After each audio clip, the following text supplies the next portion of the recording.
Hello there, ladies and gentlemen, and welcome once again to another episode of The Cider Drinker. And, well, apologies for a lack of a video last week, but I was very busy, so didn't actually have time to do one. But, as you can see, I am back, and today we are doing Weston's Old Rosy Scrumpy.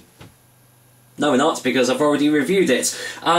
Yeah, if any of you guys saw my unboxing video from 77grundy, you'll know exactly what this is. It is his own home-brewed cider that he's sent over for me to try all the way from Canada.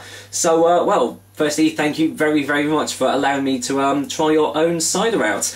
Obviously, can't give you as much detail about this cider, but what I can tell you from the little letter that he sent me is apparently it's going to be dry tasting, and it comes in at 6%. And if you look at the front of the bottle, you can see it is his 2013 vintage. So yeah, he's only been making ciders for a couple of years, so you know, I'm really looking forward to seeing how this one turns out. But compared to the other two ciders that I tried that he sent over to me, I think this is going to be a million times better because, well, let's just say that Canada hasn't really got a good reputation for making decent, proper ciders. I'm sure there are some lovely cider producers out there, but the two that were sent over to me, and he doesn't care that I rated them low or anything like that because, you know, he kind of says maybe this will give him a bit of a kick up the bum and get them to produce some, like, proper quality ciders. But as I said, I'm sure there are some really decent cider makers out there, and, well, just keep on looking for them. But anyway, yeah, I don't think I can say too much about this, but I do love that he's just gone to the trouble of, like, bottling it properly and everything, rather than, like, putting it in a plastic carton or something like that. I won't go into too much more detail about the tasting notes, because he did send some over to me, but I never let that influence my tasting, so I'm going to waste no more time. I'm actually going to crack this bottle open.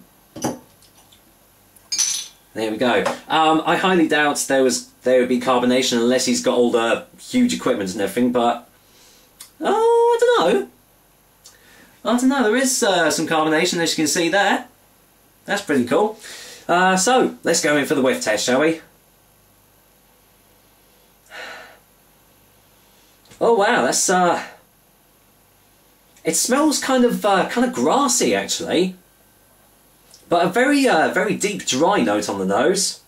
Got sort of a barnyard funk smell to it as well, which can put off some people, but that's usually the sign of a proper decent cider. That smells very fresh, very well, it just smells very tasty. So let's waste no more time. Get this in the glass.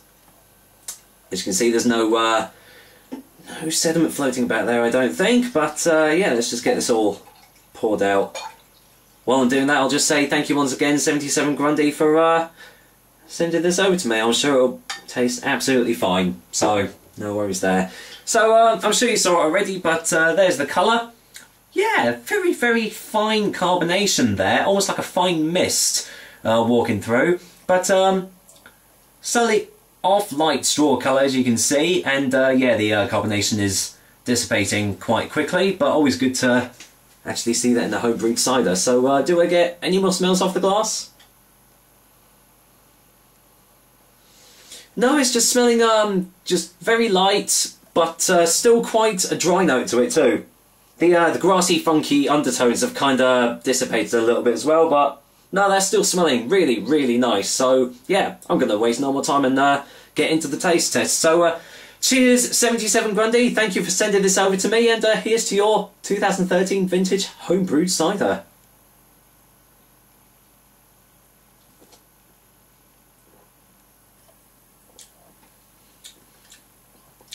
Ooh. Very sharp. Yeah, very sharp, quite acidic. Hardly any tannins, as he actually did say in the letter. But yeah, there's hardly any tannins. There's no like deep rustic oakiness to this. Let's get a second opinion.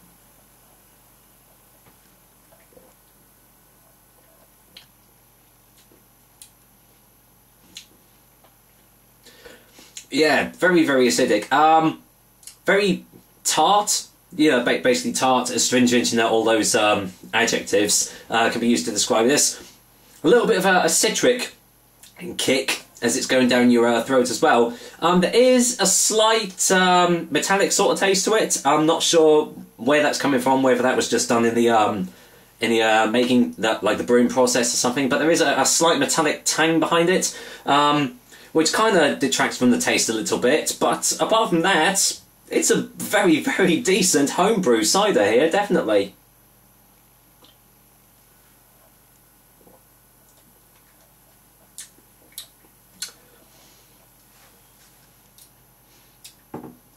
Now he said he thinks it didn't taste too dry, but I think it does. He says he's made this using dessert apples, but because apparently other cider apple varieties are quite hard to grow in Canada. But yeah, I think this tastes pretty dry.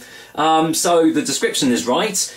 Yeah, just a really, even though it's got all those sharp astringent tastes to it, I can see this being a really refreshing, juicy cider, which seems a bit confusing really, but yeah, I can easily see me sitting out in the garden drinking this on a hot day, which thankfully spring is coming around the corner, so this one will be ideal. But anyway, let's go in for a final taste before the final verdict, shall we?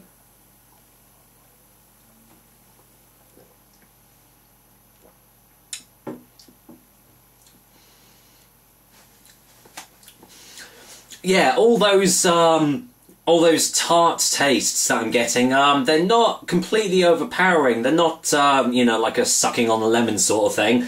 They're there, they give a really lovely flavour to it. As I said, the only thing that lets it down a little bit is that slight metallic tang at the end of it.